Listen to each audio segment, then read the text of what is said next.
आदरणीय दर्शकवृन्द, यति बेला हामी सुख शान्ति टेलिभिजनमा छौँ र म कार्यक्रम प्रस्तुता दामोदर ढकाल दीपक हाजिर भइसकेको छु। हजुरहरूले फ्रेममा देखिरहनु भएको छ। आज हामीसँग दुईजना साहित्यकारज्यूहरू हुनुहुन्छ। उहाँहरूको परिचय भन्नुपर्दा पाल्पा साहित्य समाजका संरक्षक राजेन्द्र गोपाल सिंह र पाल्पा साहित्य समाजका अध्यक्ष पुष्कर अथक रेग्मी सर हामीसँग हुनुहुन्छ। सबभन्दा पहिले म दुवैजना सरहरूलाई हार्दिक स्वागत गर्छु। स्वागत सर। धन्यवाद। सरहरू आराम हुनुहुन्छ? आराम छ। भोलि पाल्पा साहित्य समाजले दुईटा पुस्तक पुष्कर अथक रेग्मी सरका दुईटा पुस्तक चाहिँ विमोचन गर्दैछ। सरहरूले पाल्पामा धेरै साहित्यिक कार्यक्रमहरू गर्नुभयो र पाल्पा साहित्य समाज भनेको ठुलो इतिहास बोकेको एउटा संस्था पनि हो। हजुरहरू काठमाडौँमै विमोचन गरेर चाहिँ किन आउनुभयो सर? राजेन्द्र सर। एकदम राम्रो प्रश्न गर्नुभयो। यो कुरा मैले भोलि बताउँला भनेको थिएँ, भोलि पनि बताउँला र आज पनि बताउँछु तपाईँको यो च्यानल मार्फत। पाल्पामा त हामी गरिराखेका थियौँ, काठमाडौँमा किन गऱ्यौँ भन्दाखेरि पाल्पा साहित्य समाज देशभरि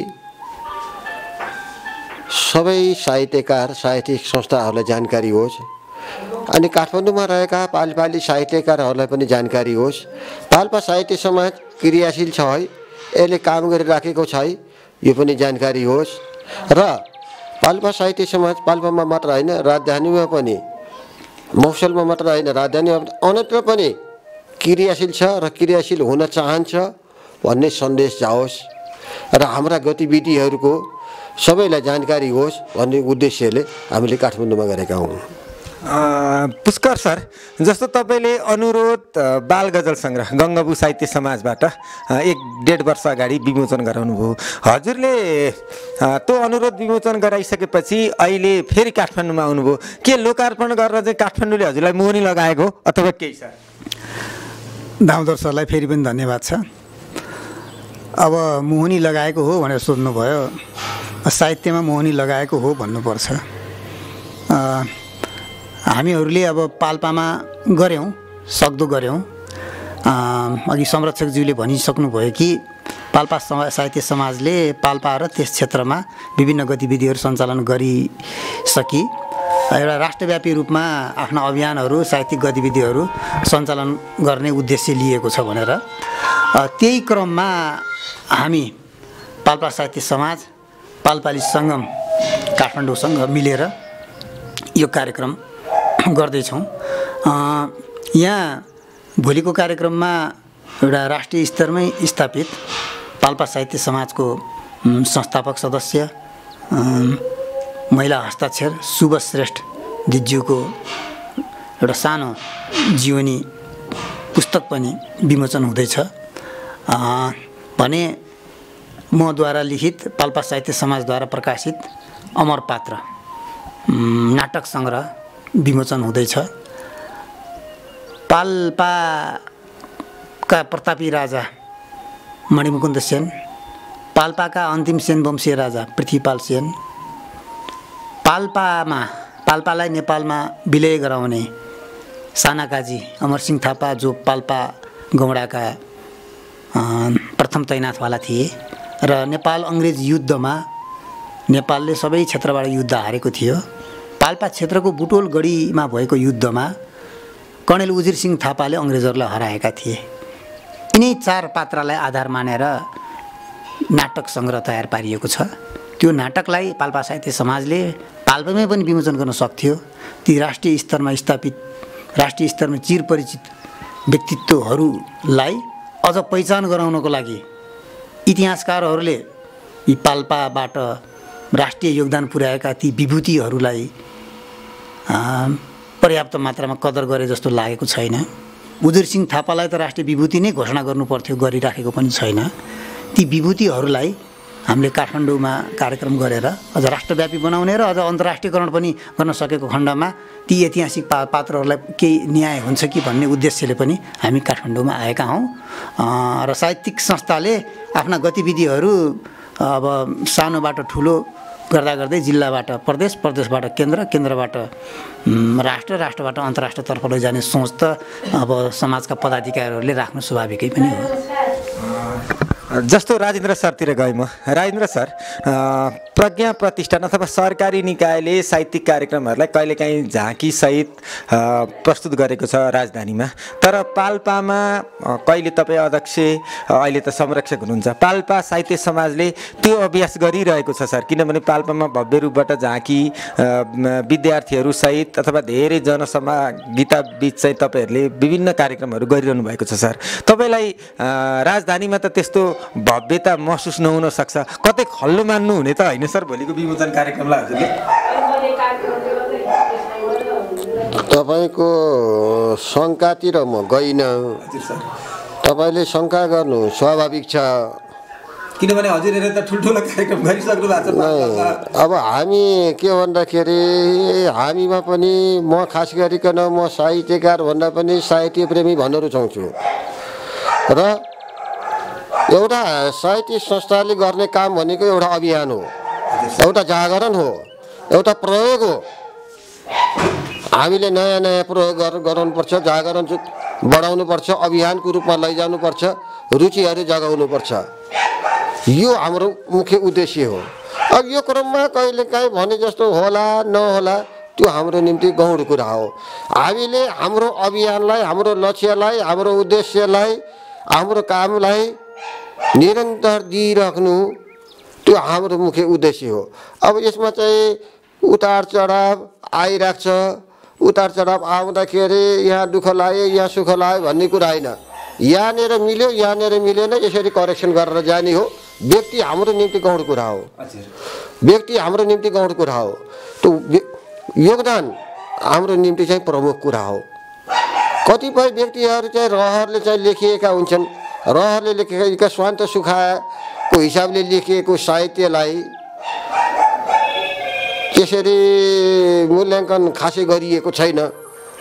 त्यो साहित्यले समाजमा केही उथल पुथल ल्याउनु पर्यो, त्यसले प्रभाव पार्नु पर्यो, त्यो वर्गलाई छुनु पर्यो। साहित्य साहित्य जस्तो हो भनेर मात्र हुँदैन, त्यसको प्रभावलाई, त्यो वर्गलाई, त्यसको असरलाई हेर्नु पर्यो। हामी त्यतापट्टि धेरै ध्यान दिन्छौँ। अब कसैलाई लेख्न मन लाग्यो, लेखे, रहर मेटे, त्यतापट्टि हामी कम ध्यान दिन्छौँ।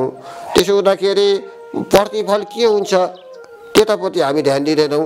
हाम्रो प्रयास के हुन्छ भन्दाखेरि समाजमा योगदान पुर्याएका पात्रहरूलाई हामीले कदर गर्नुपर्छ, सम्मान गर्नुपर्छ। रचनात्मक सृजनात्मक मन मस्तिष्कहरूलाई सधैँ ऊर्जाशील राख्नुपर्छ भन्ने कुरामा हामी दृढ छौँ।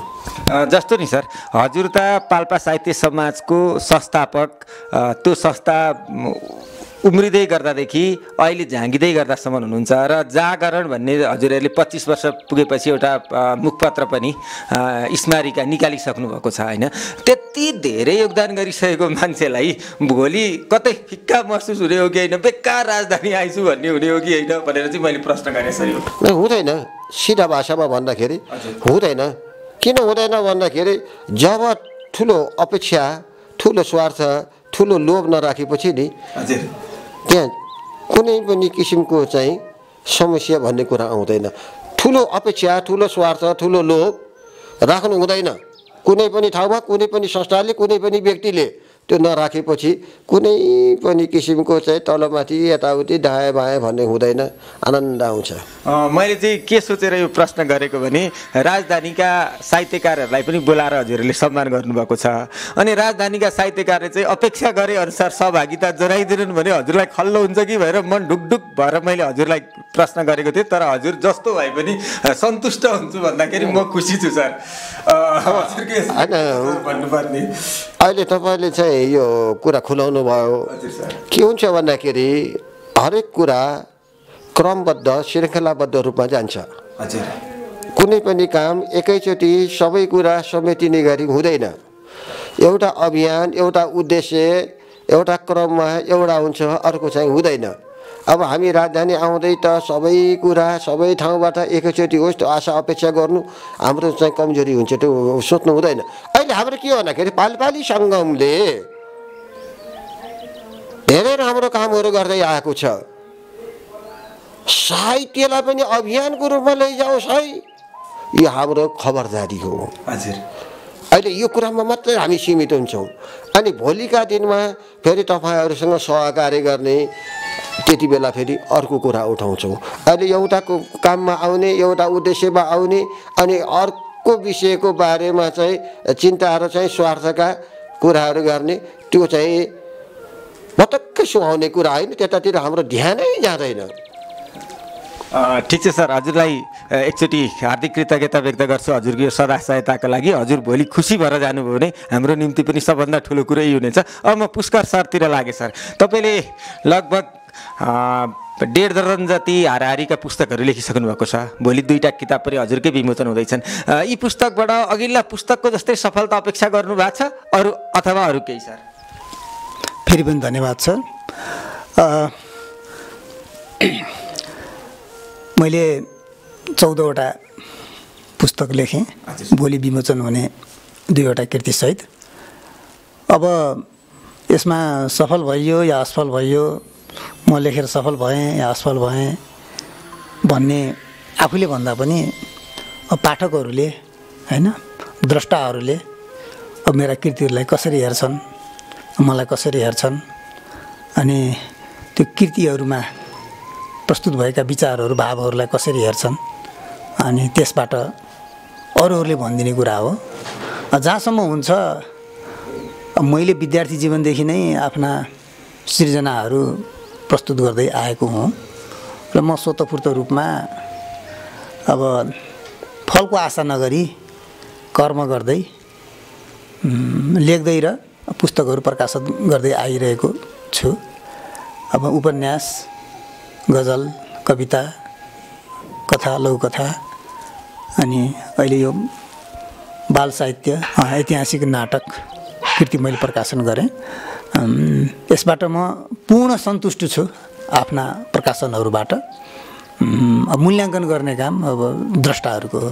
जस्तो नि सर, हजुरको अनुरोध, सचित्र बाल गजल सङ्ग्रह, त्यसपछि अक्षता, अलग बाटो, यी पुस्तकहरू छ नि सर, मजासितले बिकिरहेका छन् भनेपछि अबको दिनमा तपाईँको लेखनीले त्यसै गरी हङ्गामा मचाउँछ भन्ने कुरामा कतिको विश्वस्त हुनुहुन्छ? मलाई विश्वास लागेको छ। मैले अनुरोध मेरो सबैभन्दा धेरै बिक्री भएको हो है। अनुरोधबाट मेरो लगानीभन्दा पनि धेरै प्रतिफलहरू प्राप्त भयो। अब मेरो अनुरोध विमोचन काठमाडौँमै भएको थियो। त्यतिखेर अब काठमाडौँका, पाल्पाका, विभिन्न क्षेत्रका विभिन्न व्यक्तित्वहरूको उपस्थिति थियो, अनि साथीभाइहरूको पनि उपस्थिति थियो, घर परिवारजनको पनि उपस्थिति थियो है। र अनुरोध धेरै माग भइरहेको छ र धेरै बिक्री पनि भइरहेको छ। बालगेडी सङ्ग्रह र बाल लघुकथा सङ्ग्रह पनि विभिन्न विद्यालयहरूमा, पुस्तकालयहरूमा पुगिरहेको छ। त्यसले पनि बजार लिइरहेको छ र त्यसबाट पनि लगानी अनुसारको प्रतिफल प्राप्त भइसकेको छ। त्यसैले मेरो यो 3वटा बालकृतिबाट मैले आशातीत रूपमा प्रतिफल प्राप्त गरिसकेको छु र अझै एउटा बालकृति शीघ्र प्रकाशन गर्ने भनेर मैले हजुरलाई जिम्मा दिइसकेको छु। आशा छ त्यो कृति पनि प्रकाशित भएपछि त्यसले पनि प्रतिफल पाउनेछ र यो नाटक सङ्ग्रह पनि एउटा दस्तावेजको रूपमा रहनेछ। यो दस्तावेजले पनि एउटा केही न केही आर्थिक रूपमा बिक्री वितरण भएर आर्थिक रूपमा एउटा सघाउ पुर्याउनेछ भन्ने पनि मैले विश्वास दिएको छु। धन्यवाद सर। भोलि उहाँबाट लिखित 2टा किताबको विमोचन हुँदैछ, प्राध्यापक कमलाजीमा। सबैजनालाई मैले यहाँबाट पनि निमन्त्रणा गरेँ, सरले हुनुहुन्छ। अब म राजेन्द्र गोपाल सरतिर गएँ।